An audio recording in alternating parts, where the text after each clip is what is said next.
(1980년 5월) 광주를 피로 진압하고 국가 권력을 완전히 장악한 전두환은 고민이 많았습니다. 권력을 차지하긴 했는데 이 권력을 유지하고 나라를 운영한다는 건 결코 쉬운 일이 아니었기 때문입니다. 그러던 중 삼성 이병철 회장의 소개로 일본 마쿠 실세인 세지마 류조를 만나게 됩니다. 두 차례에 걸친 만남에 세지마 류조가 전두환에게 한 조언은 대략 이런 내용입니다. 부마 항쟁, 12.12, 광주 학살 등에 대한 국민적 분노와 불만을 잠재우고 빠르게 망각시키기 위해선 스크린, 스포츠, 이른바 3S 정책과 대외적으로 미국과 일본의 지지를 얻어야 한다는 것입니다. 그리고 나치 독일과 이탈리아가 올림픽과 월드컵을 체제 선전용으로 이용했던 것처럼 한국도 올림픽 유치와 영화나 TV 산업 등을 장려하라는 것이었습니다. 1964년 도쿄 올림픽을 자신들이 개최한 경험을 비춰볼 때 올림픽이나 국제 박람회가 민심을 끌어들이는 데 큰 역할을 한다고 얘기했습니다. 그리하여 올림픽과 아시안 게임 유치에 성공했고, 사실 88 올림픽은 일본 나고야 개최가 거의 확정된 분위기여서 세지마 류조의 도움이 없었다면 불가능한 일이었습니다. 그렇지만 세상에 공짜는 없죠. 같은 축구, 야구, 씨름 등의 프로리그가 처음으로 만들어졌으며 프로야구 개막식 때 전두환 관련 일화가 있는데요. 개막전 시구를 전두환이 했는데 바바리 코트 속에 기관총을 찬 경호원들이 곳곳에 있어서 분위기가 상당히 살벌했다고 합니다. 또 한 심판은 전두환이 시구하러 온다고 떠들었다가 기밀 누설로 잡혀가 개막식이 끝나고 풀려났다고도 합니다. 그리고 40년 가까이 시행되던 통행금지가 없어졌으며 5.18 민주화운동 1주년이 다가오자 전두환은 1981년 5월 여의도 공원에서 국풍 80일이라는 대규모 문화축제를 5일 동안 밤낮으로 열게 하여 방송은 온종일 국풍 80일만을 보도했다고 합니다. 그러자 국민은 1년 전 광주의 아픔과 유혈 사태를 잊고 맙니다.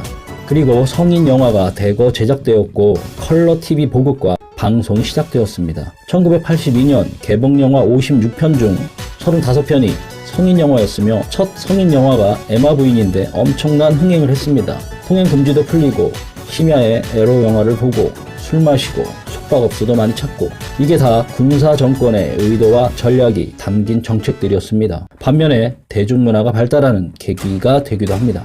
그런데 이런 아이디어가 일본 거물급 우익 인사들에게서 나왔다는 것입니다. 한국의 집권 세력은 자신들의 권력 유지를 위해, 일본 우익은 자국을 위해 이런 공생 관계를 유지했던 것입니다. 이런 관계가 형성된 것은 바로 박정희 5.16 이후부터입니다. 전 영상에서도 언급했듯이 세지마 류조는 박정희의 일본 육사 1년 선배이며 만주 관동군의 직속 상관이기도 했습니다. 그리고 이어지는 전두환, 노태우에게까지 최고의 선배로 모셔졌던 사람입니다. 당시 일본 군인 출신의 주일 한국대사 최경록은 세지마 류조 앞에서 앉지도 못하고 부동자세로 그의 말을 들었을 정도라고 합니다. 세지마 류조는 이토추 3사를 통해 박정희 시절부터 다양하게 한국 내 이권에 개입했습니다. 대표적으로 서울 지하철 입찰 비리가 있는데 일본의 미쓰비시, 히타치 등의 회사가 한국에 열차를 판매했는데 가격을 2배 이상으로 부풀리고, 미쓰비시 회장이 차액 250만 달러는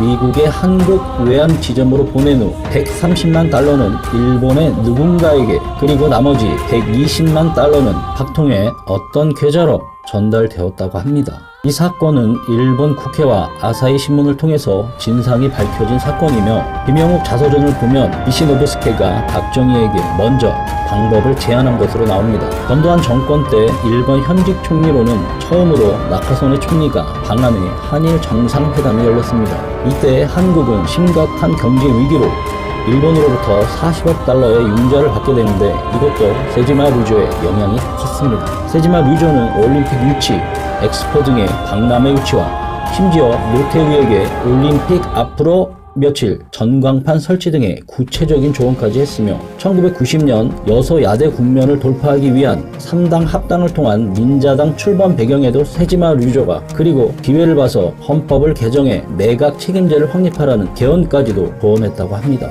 노태우는 대통령 당선 후 세지마 류조를 청와대로 초청해 일본의 여가수 미소라 히바리의 노래를 불러 세지마 루조의 박수를 받았다고도 합니다. 일본의 보수 우익은 자국의 이익을 최우선으로 합니다. 일례로 한일협정 후 1975년까지 일본이 한국에 투자한 돈은 20억 달러, 일본이 회수해간 돈은 85억 달러라고 합니다. 지금까지도 대일본 무역은 적자이고요. 무역 의존도 또한 큽니다.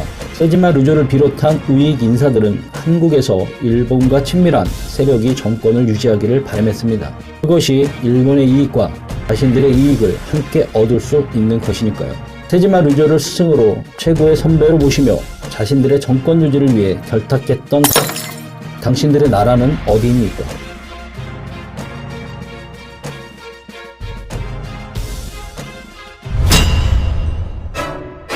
I can't think nothing better than spending my day with you. My life's sunny and better, girl, when I'm with you.